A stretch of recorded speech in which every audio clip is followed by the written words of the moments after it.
অনেকদিন থেকে কেন জানি মিষ্টি জাতীয় খাবার খেতে অনেকটা ইচ্ছে করছিল। তাই বিকেলে একটু ঘুরতে বের হয়েছিলাম, তাই ভাবলাম কি খাওয়া যায়। তো ঢুকে পড়লাম বনলতা সুইট অ্যান্ড বেকারিতে।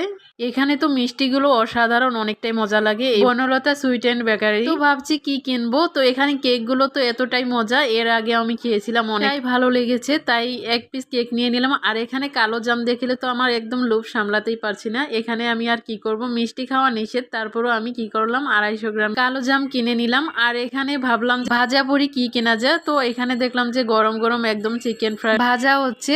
তারপরও আমি আর কি কিনবো, অন্য কোনো আর কিছু কিনলাম না, দুইটা গরম গরম চিকেন ফ্রাই নিয়ে নিলাম। তো বাসায় চলে আসলাম, সন্ধ্যা হয়ে গিয়েছে, তাই নাস্তাগুলো রেডি করে নিচ্ছি। আর বললামই তো মিষ্টি খেতে ইচ্ছে করছিল, আর আমি চাইলে 1 পাউন্ডের কেকটাও নিতে পারতাম, কারণ আমরা দুজন মানুষ, এত বড় কেকটা নিলে অযথা নষ্ট হয়ে যেত আর খাওয়াটাও হতো না, খাবার অপচয় করাও ভালো না, তাই খেতে ইচ্ছে করছিল ছোট সাইজটা নিয়ে নিয়েছি। আর মিষ্টিটাও আমি অল্প করে 250 গ্রাম নিয়ে নিয়েছি। আজকের সন্ধ্যার নাস্তাটা আমি এইটা দিয়েই করলাম। সবাই ভালো থাকবেন, সুস্থ থাকবেন, আল্লাহ হাফিজ।